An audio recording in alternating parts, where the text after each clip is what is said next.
Hello friends, welcome to my YouTube channel KL Study. तो friends, यहाँ पर हम डिस्कस कर रहे थे एमपी टेट वर्ग 2 आपके जो प्रीवियस ईयर क्वेश्चन पेपर हैं साइंस सब्जेक्ट के। तो हमने फर्स्ट यहाँ पर आपका जो प्रीवियस ईयर क्वेश्चन पेपर है 18 फरवरी सेकंड शिफ्ट से आपके एग्ज़ाम्स उस समय स्टार्ट हुए थे, तो उसके आपको क्वेश्चन करवाए हुए थे और बहुत ही अच्छा एनालिसिस यहाँ पर आपको करवा रहे हैं ताकि आप जो है इसके इर्द गिर्द जो भी आगे क्वेश्चन बन सकें उनको आप कर पाएँ। ठीक है, तो लगभग 12 से 13 क्वेश्चन हमने पिछले लेक्चर में किए थे, तो आप उसको देखिए। वहाँ पर केवल हमें क्वेश्चन मायने नहीं रखते कि क्वेश्चनों की संख्या कितनी है, हमें उनको समझना मायने रखेगा यहाँ पर। ठीक है, ऐसा नहीं है कि यहाँ पर यदि आप चाहते हैं कि एक लेक्चर के माध्यम से आपका एक प्रैक्टिस सेट क्लियर हो, तो ऐसी कई अदर क्लासेस यूट्यूब चैनल्स पर डली हुई हैं, आप उनको देख सकते हैं।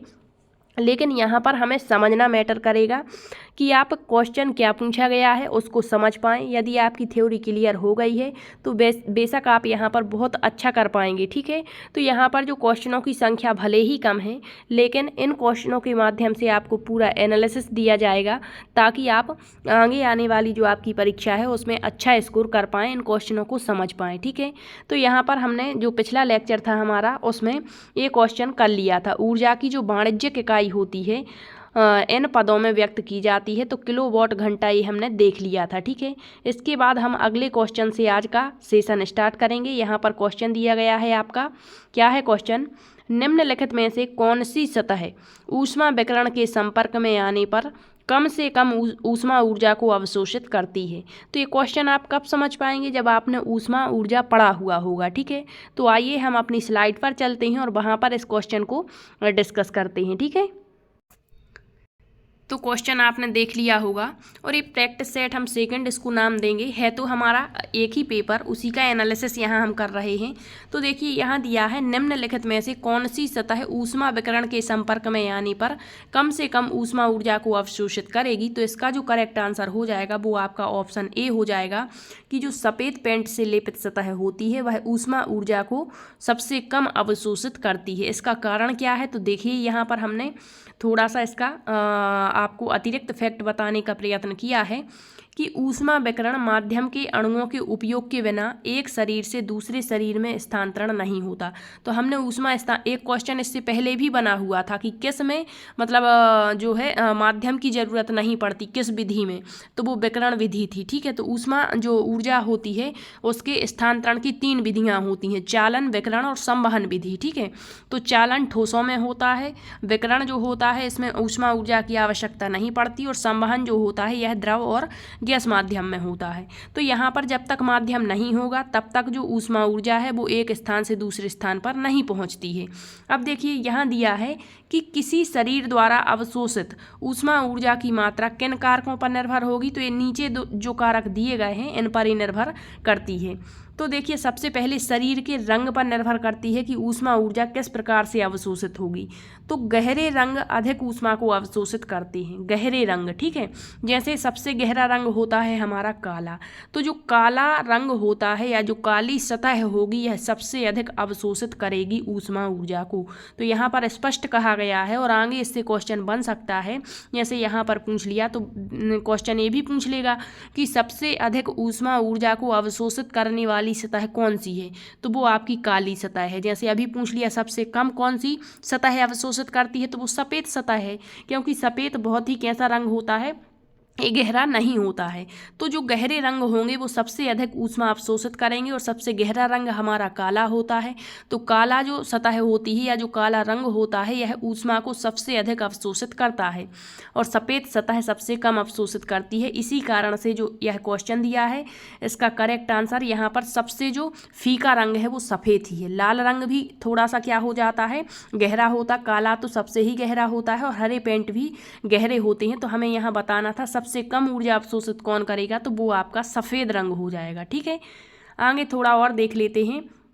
जब ऊष्मीय विकिरण सफ़ेद रंग से लेपित सतह पर गिरेगा, मतलब जो ऊष्मीय विकिरण होगा वो सफ़ेद रंग की सतह पर गिरता है, तो अधिकांश ऊष्मा ऊर्जा काले रंग में परिवर्तित हो जाती है। इस प्रकार कम से कम ऊष्मा ऊर्जा को अवशोषित करता है कौन सा रंग, सफ़ेद रंग या सफ़ेद सतह।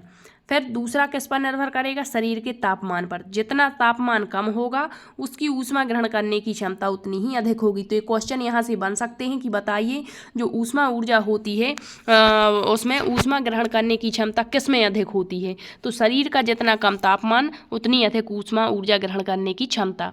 नेक्स्ट है ऊष्माधारिता। ऊष्मा क्षमता शरीर की ऊष्मा बनाए रखने की क्षमता होती है। किसी शरीर की ऊष्मा क्षमता जितनी अधिक होगी उतनी ही अधिक ऊष्मा ऊर्जा को वो अवशोषित करेगा। ठीक है, तो ये फैक्ट याद रखिए, यहाँ से क्वेश्चन डायरेक्ट बनते हैं। अब देखते हैं अपना अगला क्वेश्चन क्या दिया है आपके सेट में, ये देख लेते हैं हम।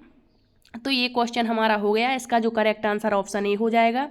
सफ़ेद पेंट से लेपित सतह सबसे कम ऊष्मा ऊर्जा को अवशोषित करेगी, जबकि सबसे अधिक कौन सी सतह करेगी, तो काले पेंट की सतह करेगी। ठीक है, अगला क्वेश्चन देखिए, दिया गया है यहाँ पर मिश्रित मत्स्य पालन के लिए निम्नलिखित में से कौन सा संयोजन सबसे उपयुक्त है। तो ये मिश्रित जो मत्स्य पालन होता है, यहाँ 4 ऑप्शन दिए हैं, तो इनमें एक संयोजन इस प्रकार का दिया है जो सबसे अच्छा रहेगा। तो देखिए स्लाइड पर जा कर के इसको हम देखेंगे क्या है क्वेश्चन। ये रहा आपका क्वेश्चन है मिश्रित मत्स्य पालन के लिए, तो इसका जो करेक्ट आंसर हो जाएगा वो ऑप्शन सी रहेगा, सतह फीडर। इसके बाद आपका माध्य जोन फीडर एवं बॉटम फीडर। तो देखिए ये मत्स्य जो पालन होता है, कंपोजिटिव फिश कल्चर, संयुक्त मत्स्य पालन या मिश्रित मत्स्य पालन कहेंगे, तो यह क्या होता है।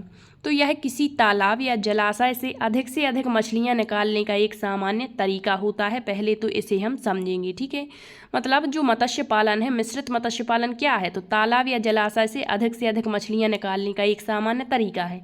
जब हमें ये पता हो गया कि संयुक्त मत्स्य पालन क्या है, तो अब हम इनको जो उपर्युक्त माध्यम है उसको चयन कर पाएंगे। ठीक है, तो तालाब या पानी की टंकी के विभिन्न आकार के क्षेत्रों के उपयोग के माध्यम से प्रौद्योगिकी उपयुक्त और अप्रतिस्पर्धी मत्स्य पालन को नियोजित करती है, जिससे पानी की प्रति इकाई क्षेत्र में उच्च मछली, मतलब इसका मतलब सीधा सा मतलब क्या है कि जिसमें हम प्रति इकाई क्षेत्र में अधिक मछलियां उत्पादित कर सकें, ऐसा यहाँ पर निर्मित किया जाता तालाब या टंकी के क्षेत्रों को। फिर दिया है जो सतह फीडर है, मध्य जोन फीडर और बॉटम फीडर समग्र मछली उत्पादन के लिए आदर्श होते हैं। और ये आदर्श क्यों होते हैं, क्योंकि यह सभी उपलब्ध भोजन का उपभोग करते हैं और उसके लिए प्रतिस्पर्धा नहीं करते हैं। ठीक है, प्रतिस्पर्धा नहीं करेंगे तो अधिक से अधिक इनका जो है भोजन का उपभोग कर पाएंगे और इनको हम सुरक्षित रख पाएंगे। नेक्स्ट है कंपोजिट फिश कल्चर में एक ही मछली के तालाब में एक साथ 5 से 6 अलग अलग प्रकार की मछलियाँ उगाई जा सकती हैं। अब और अतिरिक्त फैक्ट देखिए, जो मछली उत्पादन होता है उसको पॉलीकल्चर कहा जाता है, जिसे हिंदी में बहुसस्यन कहेंगे। फिर भोजन की लड़ाई से बचने के लिए चयनित मछलियां विभिन्न खाद्य आवासों से होनी चाहिए। मतलब जहां प्रतिस्पर्धा होगी वहां मतलब अधिक से अधिक अच्छे रिजल्ट्स नहीं आते हैं। ठीक है, जबकि जहां प्रतिस्पर्धा कम होगी और भोजन का उपभोग अच्छे से हो रहा होगा तो वहां पर ये जो माध्यम है वो बेहतर रहते हैं। फिर दिया है संयुक्त मत्स्य पालन से मछली की उपज में वृद्धि हो सकती है, इसीलिए इसका प्रयोग किया गया। संयुक्त मत्स्य पालन के लिए किसका, सतह फीडर, मध्य जोन फीडर और बॉटम फीडर। क्यों किया गया, क्योंकि जो संयुक्त मत्स्य पालन होता है उससे मछलियों की उपज अच्छी होती है, उनमें वृद्धि होती है। नेक्स्ट है संयुक्त मत्स्य पालन के उदाहरण देखिए। कतला, जो आपने पढ़ा होगा कतला मछली, रोहू मछली करके। ठीक है, तो कतला जो है वह पानी की सतह का भरण करता है, रोहू मध्य क्षेत्र भरण करता है, मृगल और कॉमन कॉर्प जो होता है वह नीचे भरण करता है और ग्रास कैप मातम भरण करता है। तो ये भी याद रखिए।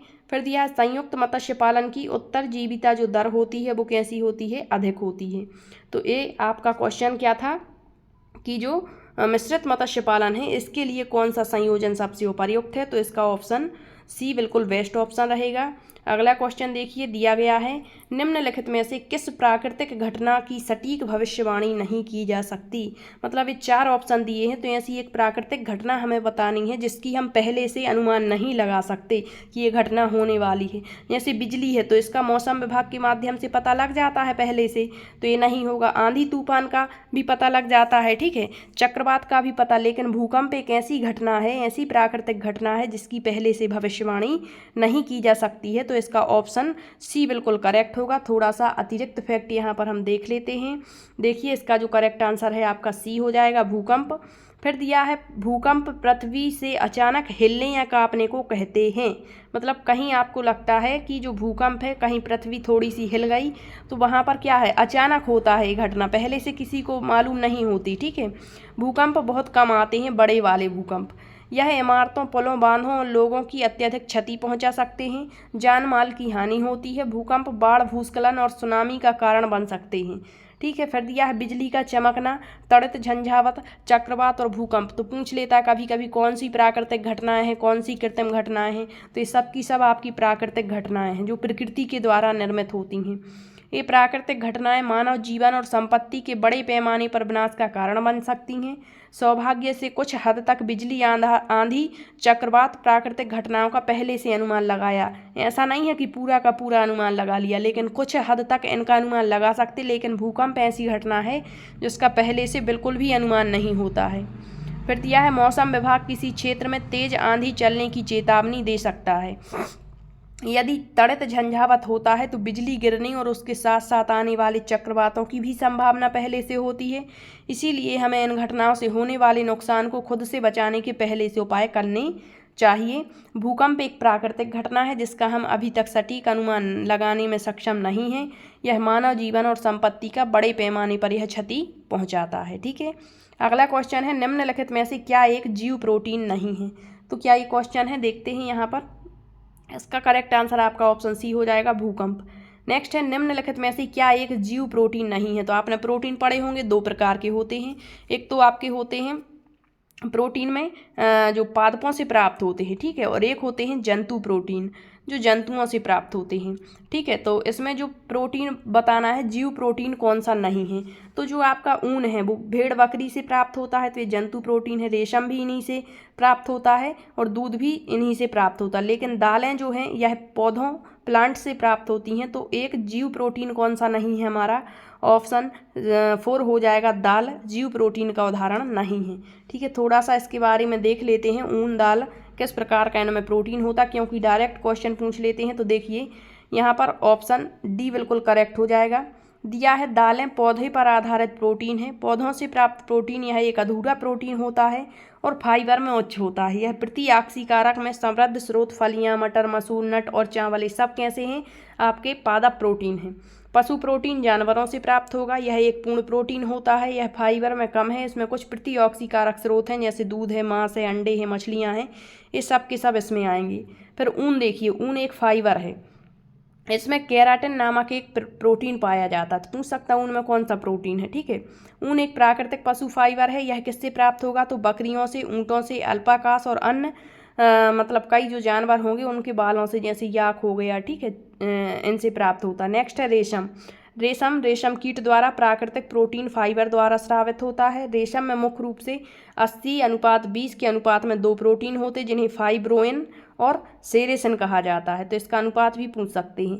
फिर दिया है रेशम प्राकृतिक प्रोटीन फाइबर है जो रेशम के कीड़ों द्वारा उनके कोकून बनाने में स्रावित होता है और धागा और कपड़े बनाने के लिए एकत्रित होता है। फिर दूध में कैसीन प्रोटीन पाया जाता है, याद रखिए, डायरेक्ट पूछ सकते हैं क्वेश्चन। फिर दिया है शुद्ध रूप में यह एक अनाकार सफ़ेद ठोस गंधहीन होता है, जबकि इसका व्यावसायिक प्रकार एक सुखद गंध के साथ पीलापन लिए होता है। कैसीन का उपयोग खाद्य पदार्थ, दवाओं, आहार पूरकों और सौंदर्य प्रसाधनों में किया जाता है। ठीक, अगला क्वेश्चन देखते हैं। क्वेश्चन दिया है नेक्स्ट, निम्नलिखित में से कौन सा ध्वनि से संबंधित नहीं है। तो आवृत्ति, माइक्रोफोन, लाउड स्पीकर, इनसे ध्वनि उत्पन्न की जाती है। लेकिन मायोपिया एक प्रकार का दोष होता है जिसे हम निकट दृष्टि दोष कहते हैं। तो यह ध्वनि से संबंधित नहीं है। इसका करेक्ट आंसर आपका ऑप्शन 4 हो जाएगा। ठीक है, तो थोड़ा सा देख लेते हैं ये मायोपिया होता क्या है। थोड़ा सा देखिए यहाँ पर, इसका करेक्ट आंसर तो आपका ऑप्शन डी हो गया, मायोपिया। अब देखिए जो तरंग होती है, तरंग मतलब यह ऊर्जा या विक्षोभ का स्थानांतरण होता है जो एक माध्यम या एक स्थान से दूसरे स्थान तक जाता है। जैसे हमारी ध्वनि एक स्थान से दूसरे स्थान पर पहुंच रही है तो इसको पहुंचाने का जो माध्यम है वही तो तरंग है। अब इसके उदाहरण हो जाएंगे। तरंग कई प्रकार की होती, ध्वनि तरंगें हैं, दृश्य प्रकाश तरंगें, रेडियो तरंगें, भूकंपीय तरंगें। अब जो ध्वनि है देखिए, जब कोई वस्तु कंपन करती है, कंपन का मतलब यहाँ से ध्वनि गई और ये पूरा एक चक्र पूरा कर लिया तो ये एक कंपन हो गया, ठीक है। फिर ये आपकी जो दूरी बताती है आयाम होता है। तो जब कोई वस्तु कंपन करती है और हमारे कानों में ऊर्जा अर्थात कंपन की तरंगें भेजती है तो ध्वनि का निर्माण होता है। और ध्वनि कैसी तरंग है पूछता है, प्रकाश अनुप्रस्थ तरंग है। जबकि ध्वनि कैसी तरंग है, तो ध्वनि एक अनुदैर्घ्य तरंग होती है। मोस्ट इंपोर्टेंट, जब ध्वनि पढ़ेंगे तो आप वहाँ पर ये सारी चीज़ें पढ़ेंगे, ठीक है। ध्वनि तरंगें कैसी होती हैं, अनुदैर्घ्य होती हैं। यह निर्वात में संचरित नहीं होती हैं। इससे पहले भी आपका एक क्वेश्चन हम पढ़ चुके हैं, ध्वनि के बारे में एक असत्य कथन बताना था। तो ध्वनि के लिए किसी न किसी माध्यम की जरूरत पड़ती है और प्रत्येक माध्यम में जो ध्वनि की चाल होती है वो भिन्न भिन्न होती है। तो ध्वनि निर्वात में संचारित नहीं हो सकती, ये भी आपको याद रखना है। नेक्स्ट है, ठोसों में सबसे तेज होती है ध्वनि की चाल, गैसों में सबसे धीमी गति होती है। तो ठोस में सबसे ज़्यादा, ठोस से कम होती है द्रव में, और द्रव से कम होती गैस में, ठीक है। फिर ध्वनि के जो गुण होते हैं, जैसे तारतम्य है, किसी की ध्वनि मोटी है या पतली है, ठीक है। तो ध्वनि की गुणवत्ता उच्च है या निम्न है, यह कंपन की गति पर निर्भर करती है। इसकी गति माध्यम के घनत्व, तापमान, लचीलेपन पर निर्भर करती है। फिर ध्वनि तरंगें, आवर्तकाल, आवृत्ति, तरंग दैर्घ्य, तो ये हम पढ़ चुके हैं। आवर्तकाल यह कंपन के एक पूर्ण चक्र के लिए आवश्यक समय होता है। आवृत्ति समय की प्रति इकाई दोलनों की संख्या, और तरंग दैर्घ्य दो निकटस्थ शीर्ष के बीच की दूरी होती है। फिर यहाँ दिया है लाउड स्पीकर, यह भी एक ऐसा उपकरण है जो विद्युत श्रव्य संकेत को इससे संबंधित ध्वनि में परिवर्तित करेगा। फिर माइक्रोफोन, जिसे हम माइक कहते हैं, यह भी एक उपकरण है जो ध्वनि को विद्युत संकेत में परिवर्तित, जबकि मायोपिया एक निकट दृष्टि दोष है। तो हमें यही बताना था कौन सा एक ध्वनि से संबंधित नहीं है। तो करेक्ट आंसर आपका डी हो गया, मायोपिया। यहाँ पर अतिरिक्त फैक्ट भी लिए हैं कि जो तरंगें होती हैं, यांत्रिक तरंगें, इन तरंगों को ऊर्जा स्थानांतरण के लिए एक माध्यम की आवश्यकता होती है। यह दो प्रकार की होंगी, एक अनुप्रस्थ जो कि आपकी प्रकाश अनुप्रस्थ तरंग है, जबकि ध्वनि आपकी अनुदैर्घ्य तरंग होगी। तो माध्यम के कण तरंग संचरण की दिशा के लंबवत कंपन करते हैं इसमें। इसका उदाहरण हो जाएगा, तारों में कंपन कैसी तरंग है, अनुप्रस्थ है, जल की सतह पर ऊर्मिका भूकंप में जो तीन प्रकार की तरंगें होती हैं, एस, पी और एल तरंगें। तो जो भूकंप की एस तरंगें हैं, जिन्हें हम द्वितीयक तरंगें कहते हैं, ये भी अनुप्रस्थ तरंग का उदाहरण है। फिर है अनुदैर्घ्य तरंग, तो माध्यम के कण तरंग संचरण की एक ही दिशा में आगे पीछे या समानांतर दोलन करते हैं। इसमें हो जाएगा भूकंप की ध्वनि तरंगें अनुदैर्घ्य, मतलब जितनी भी ध्वनि तरंगें हैं वे सब अनुदैर्घ्य हैं। सुनामी तरंगें अनुदैर्घ्य हैं। फिर भूकंप की जो पी तरंगें, जिसे प्राथमिक तरंगें कहते हैं, ये भी अनुदैर्घ्य हैं। पराध्वनि, गैस में कंपन, स्प्रिंग में दोलन, थोड़ी सी स्पीड ज़्यादा है, लेकिन आप इसको रुका करके या फिर स्पीड जो है वो कम करके भी देख सकते हैं। सारे फैक्ट इंपॉर्टेंट हैं, आपको सारे के सारे याद रखने हैं, ठीक है। तो इसका जो करेक्ट आंसर है, रिपीट हो गया है क्वेश्चन, इसका करेक्ट आंसर आपका ऑप्शन डी हो जाएगा। तो आज के सेशन में इतने ही क्वेश्चन रहने देते हैं, और आप सभी से रिक्वेस्ट है, यदि सेशन पसंद आते हैं तो शेयर ज़रूर करिए। आपका कोई डाउट बनता है तो उसको भी आप कमेंट्स के माध्यम से क्लियर कर सकते हैं। और ये जो सेशन होते हैं बनाने में बहुत ही मेहनत लगती है, तो यदि आपका रिस्पॉन्स अच्छा नहीं रहता है तो फिर हमारा भी जो है मन नहीं होता है क्लासेस देने का, ठीक है। तो आप यदि कोई डाउट बन रहा है और इसी तरीके से आप अपने जो है सेशन स्टार्ट रखना चाहते हैं तो कमेंट्स के माध्यम से ज़रूर बताइए, ठीक है। मिलते हैं अगले सेशन में, तब तक के लिए बहुत बहुत धन्यवाद।